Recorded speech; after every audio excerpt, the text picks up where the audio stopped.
Hello, everybody. It is your boy, Reverend Phoenix Coffin Williams. And of course, I am coming to you from the beautiful Buffalo, New York.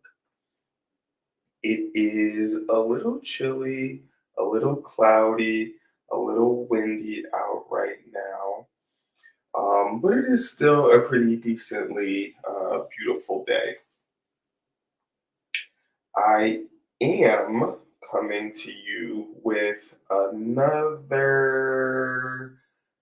example of daily devotions.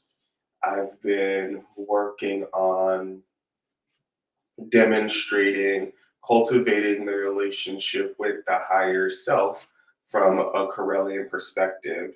And I'm going to go ahead and continue to do that today. So, first thing is first. Everyone has a higher self.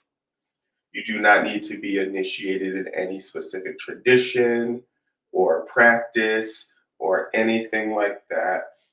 Everyone who is born has a higher self. That needs to be stated maybe right off the cuff. Everyone's higher self is an individualized or a differentiated representation of God here on earth. So our higher self originated in the uppermost planes of existence with primordial divinity and the most holiest of divine substances where everything is unified. And as a result of primordial divinity, God, goddess, however you want to think about it, as a result of this desire to know oneself or to know in general, there was a fall or a split, as is sometimes discussed in theological terms. Really, the fall, the split, the separation is an allegorical way to represent the differentiating process that occurred as the universe undergo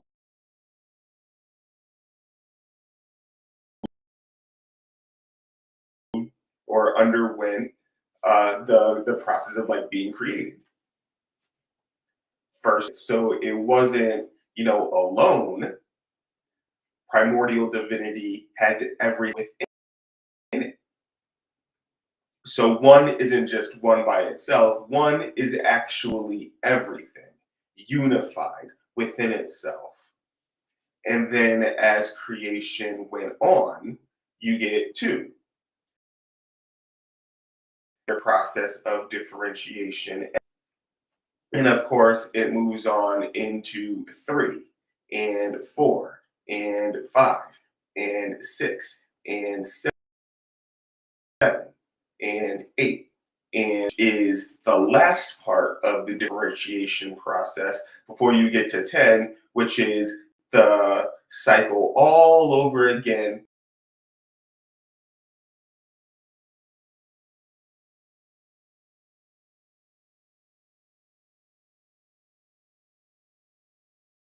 Or however you measure it. For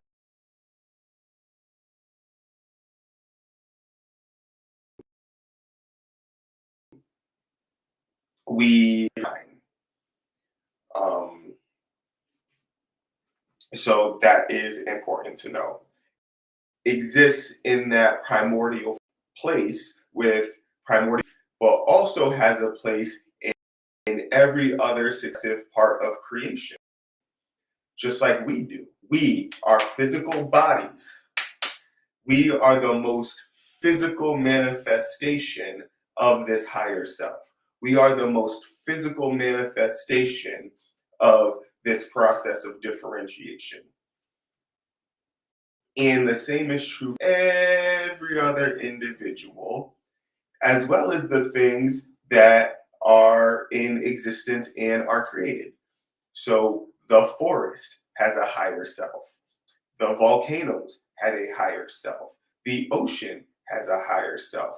Chairs in general have a higher self. Each individual tree in the forest has a higher self. Each individual chair has a higher self. Each individual building has a higher self, and so does the neighborhood that it forms. Hopefully, that um, helps understand and reconcile the pervasiveness of the higher self. And maybe this also gives you a clue to understanding that Corellianism is a very animistic faith. We believe that everything has a spirit, and so therefore everything has a higher self, and therefore everything in manifestation has manifested according to its own will and its own desire to do so. A forest wanted to be a forest, a tree wanted to be a tree, a chair wanted to be a chair, and my Dunkin' Donuts cup wanted to be a Dunkin' Donuts cup because it desired to be a delicious latte with an extra shot of espresso. Down to the very atoms that and protons and neutrons that form the building blocks of physical existence, all of them have a higher self, and all of them have manifested in accordance with will. Building our own individual relationships with our higher selves benefits us because it helps us recognize ourself in this whole grand scheme of things. It really does help us personalize on an intrinsic level that thing that we say, as above, so below. Our relationship with our higher selves helps bridge the gap in understanding everything that goes on above and below and in between. I alluded to, no, actually, I basically stated yesterday that when we work with our higher selves, we are strengthening two processes. We are strengthening our magical process, which is our ability to shape and create and manifest in accordance with will, but we're also enhancing our psychism process, and that is our ability to receive information from the universe, from the spirit guides, from the gods, from our ancestors. So when we pray and work magic, we're the external projecting part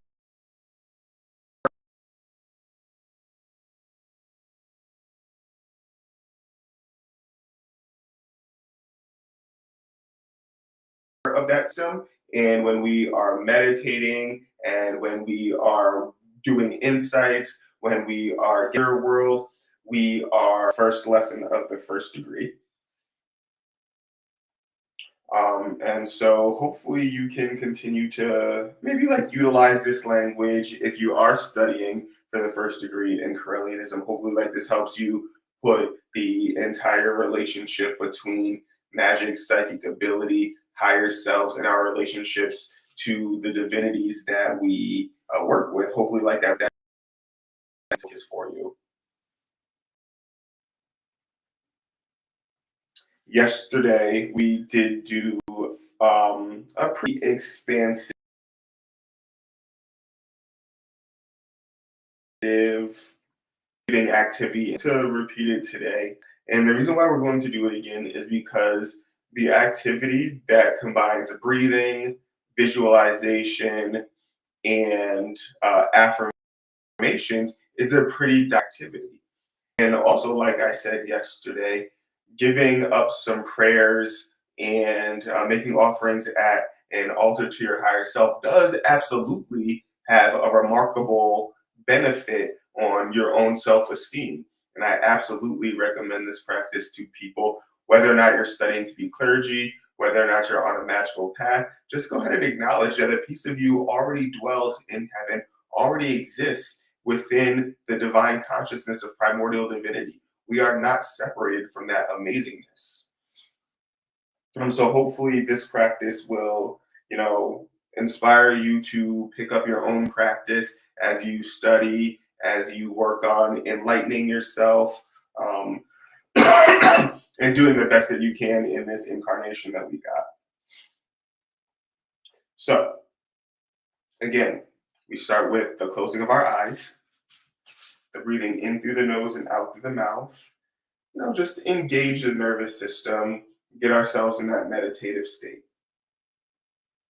In through the nose and out through the mouth. Sometimes people refer to the breathing as square breathing or circle breathing. In to the count of four, hold to the count of four, out to the count of four. Absolutely appropriate. But breathing before any of the invocations does help to aid in this relaxation. You can maybe pair some inhales with inhaling confidence and exhaling, you are exhaling doubt. All great ways to think about this process. And then when you're ready, just invoke your higher self. I invoke my higher self. I invoke the sublime influence of my higher self. I invoke the presence of my higher self upon me at this time.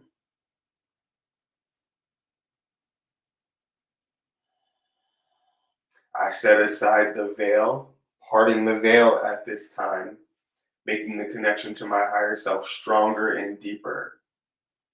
And I allow myself to feel this connection throughout my body.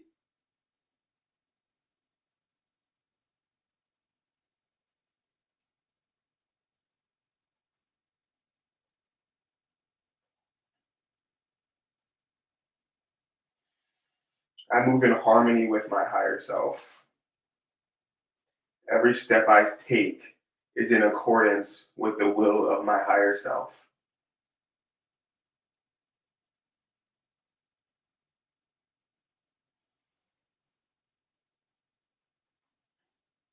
I align myself with my higher self.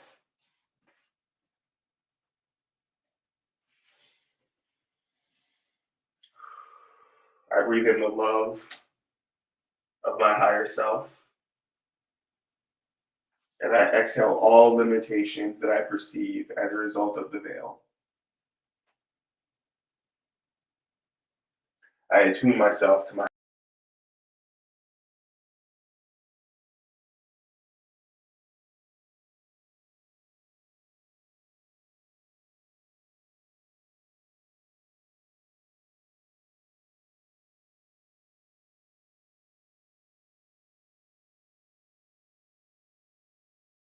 higher self.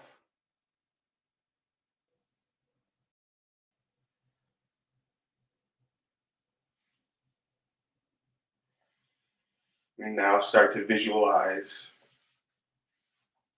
a wall of pure white light above your head. This is a basic manifestation of your higher self. And allow this construct, this manifestation, to honor into your crown chakra.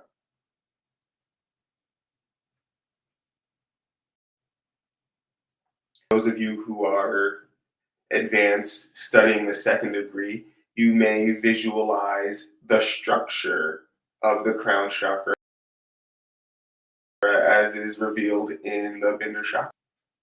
And maybe that beam of light is falling into the central chakra and simultaneously charging the other components of the chakra that encircle it.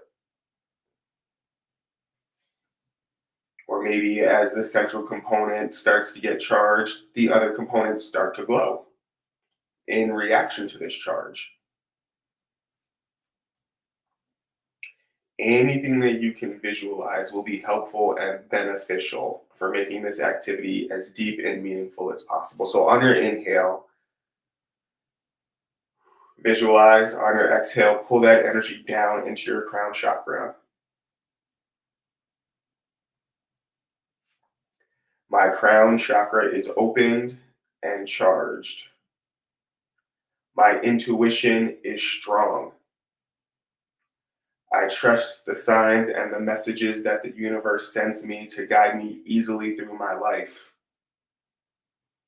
Inhale, grab that energy from your crown. Exhale, bring it down into your third eye. Right here in this area, maybe between your brow. Maybe you like to visualize it right here.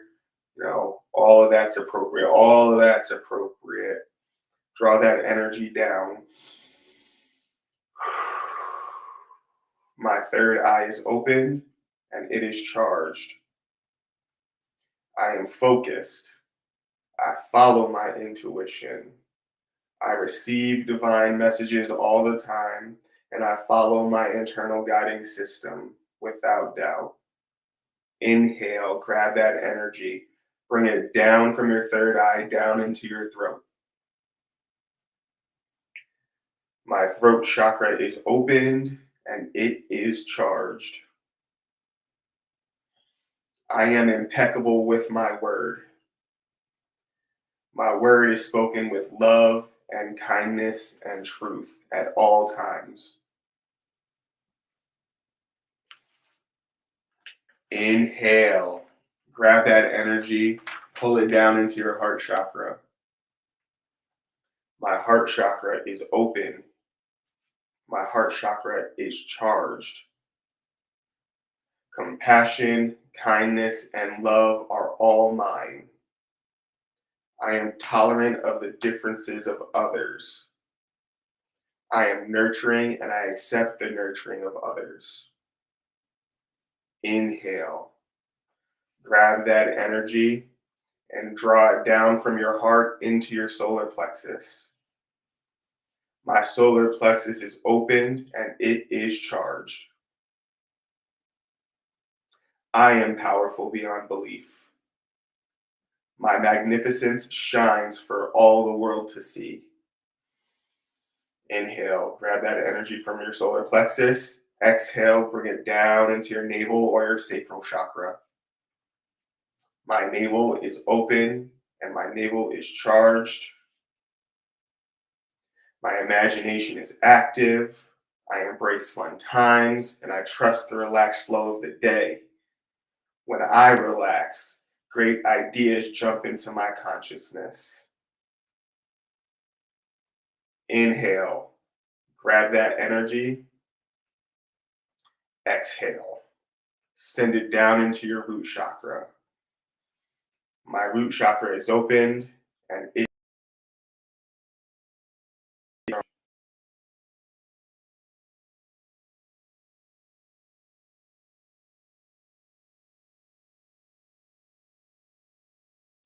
I live life fully and completely. I am safe. I am grounded.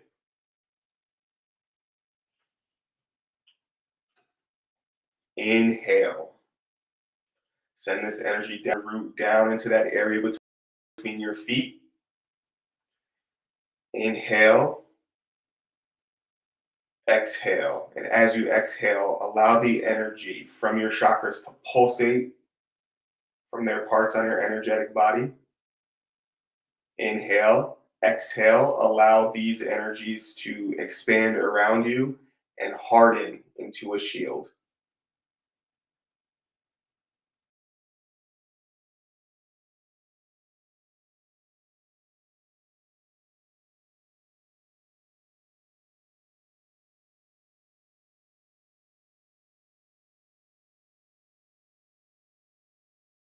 I am prepared to harm me, penetrate this protective shield, uplift me.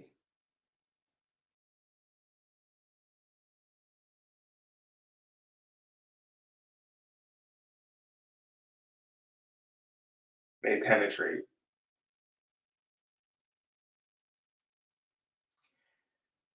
Everything that seeks to nurture me in my highest good continues to uplift me.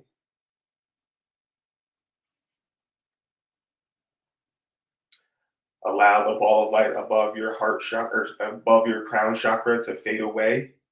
That construct that represented your higher self, allow it to fade away. And visualize your chakras closing from the root all the way up to the crown. Just zip them up closed. No leakages, no spills, no punctures. Closed and secure.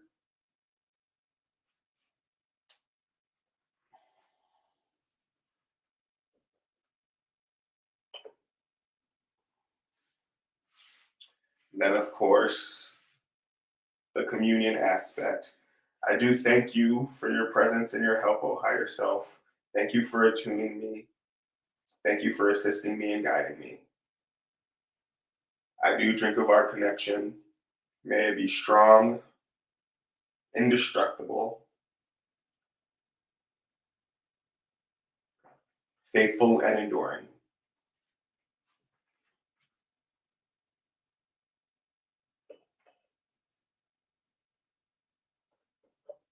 So mote it be.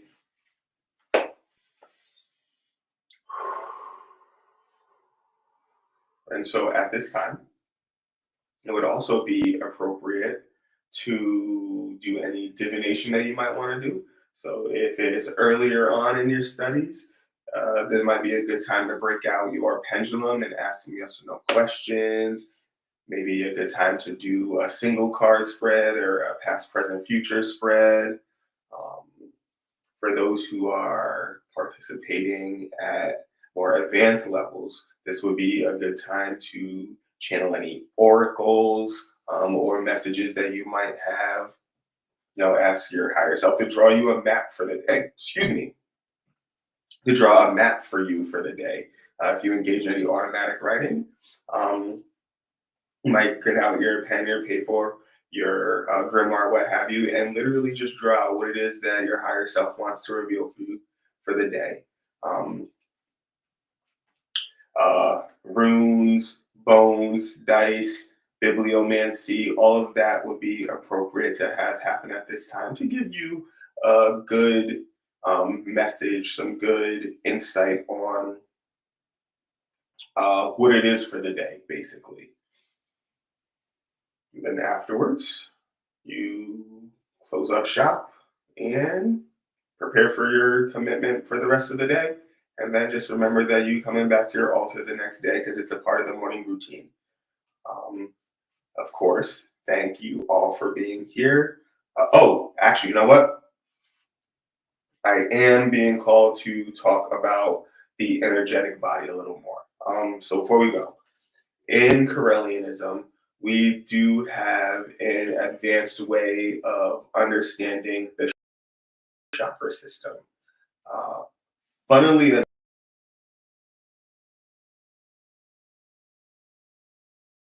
enough, although many correlate with the root and the chakra, our advanced way of understanding the energetic body is more inspired from the Buddhist understanding of the chakra system. And so it omits the root chakra and the navel chakra or the sacral chakra, the second one. And the bunches of our works begins with the solar plexus and climbs its way up to the crown.